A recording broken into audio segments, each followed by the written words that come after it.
Well guys, here it is. I cleaned it up and degreased it.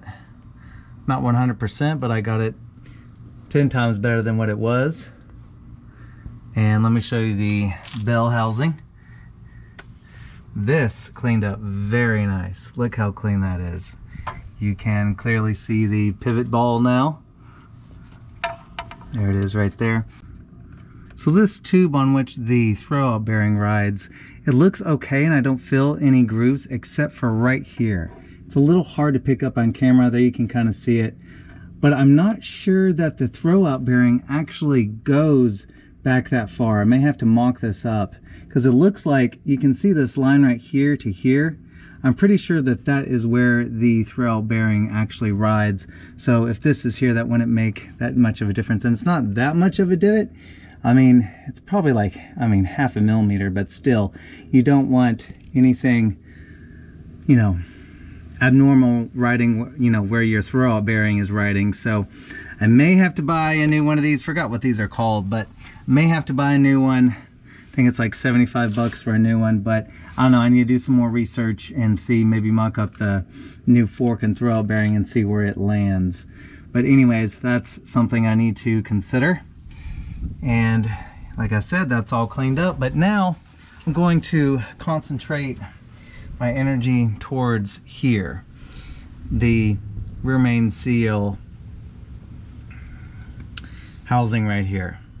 So in order to remove the rear main seal, you do not have to remove this, but I want to. And let me tell you the reason why. There is a gasket that is behind this housing. And while I'm here, I'm just the type of person, I'm a little OCD. If I am this far into a job, then I want to replace every single seal or O-ring or gasket or whatever that I possibly can. So there's an issue with this though, because I just bought a genuine Cummins rear main seal, and I did not buy the rear main seal that comes with the centering ring. The centering ring goes over the crankshaft right here, and it perfectly positions this housing right here to where it's perfectly centered. And the reason why you need that is because this plate right here does not have dowel pins, and if you just put in these bolts, then it could be, up to like 9 thousandths of an inch or so off, and then your rear main seal would be off, and that could be just enough to just create a small little, leak. And we absolutely do not want that. So I'm gonna have to buy another kit which has the centering ring. So that's my bad. I usually like to do a ton of research and discover these things before I get this far into the job, but it is what it is, and I want to do things the right way. So that's how I'm going to do it. But anyways, while I'm waiting on that, I already ordered it. It's going to be delivered here in a couple days. I can go ahead and take off this plate and clean the gasket all around it. So that's my next step. There are 4 10mm bolts underneath it that also go into the oil pan. And then there are 1, 2, 3, 4, 5, 6, 8mm bolts that hold on this plate. So I'm just going to take these off and clean off the paper gasket behind it.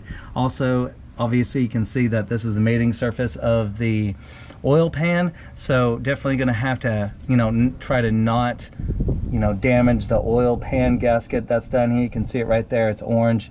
And I'm obviously going to have to RTV, this end right here. I'll probably do a very thin layer of RTV all the way around. But anyways, let's go ahead and take this plate off and see what we get. Okay, already off the bat, some inconsistencies here. This one was very tight.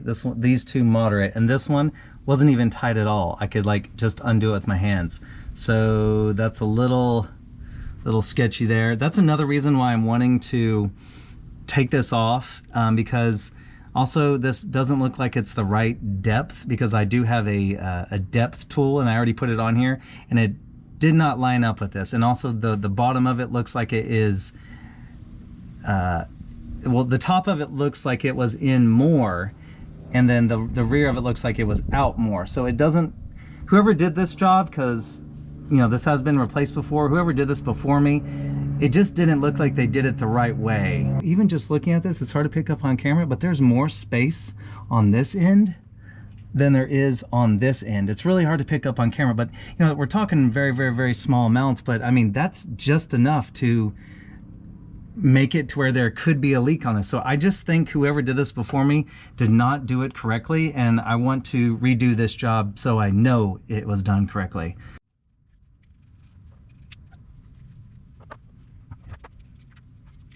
All right guys, I cleaned up the oil pan under here. There was some remaining grease from that, and now we are ready to take this off. I have all the fasteners off. You can see this little edge right here. Just gonna gently pry at it, just very, very gently. There we go. I heard it separate. Yep. Okay, I can already see it moving a little bit.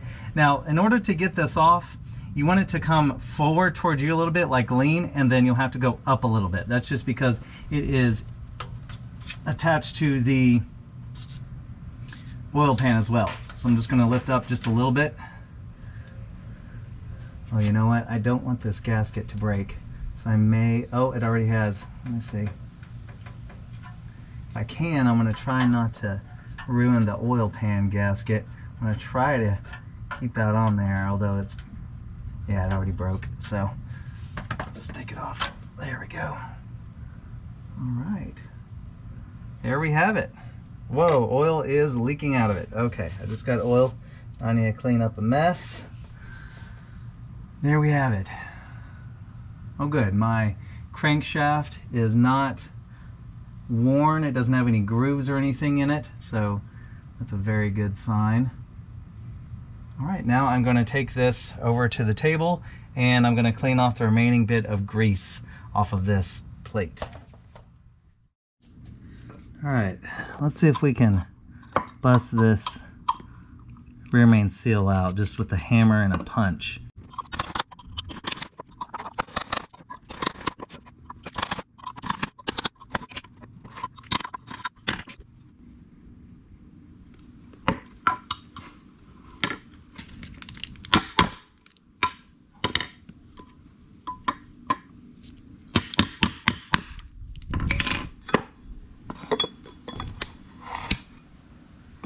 And there you have it.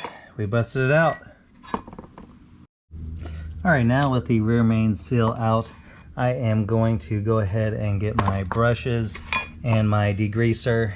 I'm going to go ahead and give this plate a good scrubbing and get it nice and clean. All right guys, I have the cover off. As you can see, I have this cleaned up a little bit. You can see that whenever I took off the rear main seal cover plate, that a little bit of the gasket, the oil pan gasket, did come off. That's unfortunate.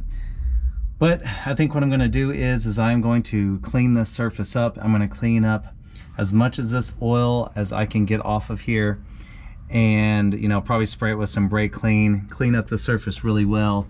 And I'm just going to put some RTV where the gasket is missing. I have some Permatex Ultra Black. It is used for, you know, it is oil resistant, so it is, you know, okay to use on an oil pan. So I'm going to use that RTV silicone sealant to seal this up. But first, there is some old silicone sealant there. You can see on the block, or on the bottom of the block there to the oil pan mating surface. I'm going to go ahead and get my razor blade and gently take some of that off. There's also some residual paper gasket right there that I'm going to take off. So that is my next job. Then of course clean this up. I do have the plate off. Here it is right here. I have cleaned the bottom of it pretty well. I have this degreased and this thing is ready to go. So let me get to cleaning here. Hey guys, thanks for watching. Just remember, this is part 4 out of 11. So be sure to tune in next week for part 5. And every week I will release a new part for a total of 11 for this entire job. Thanks for watching.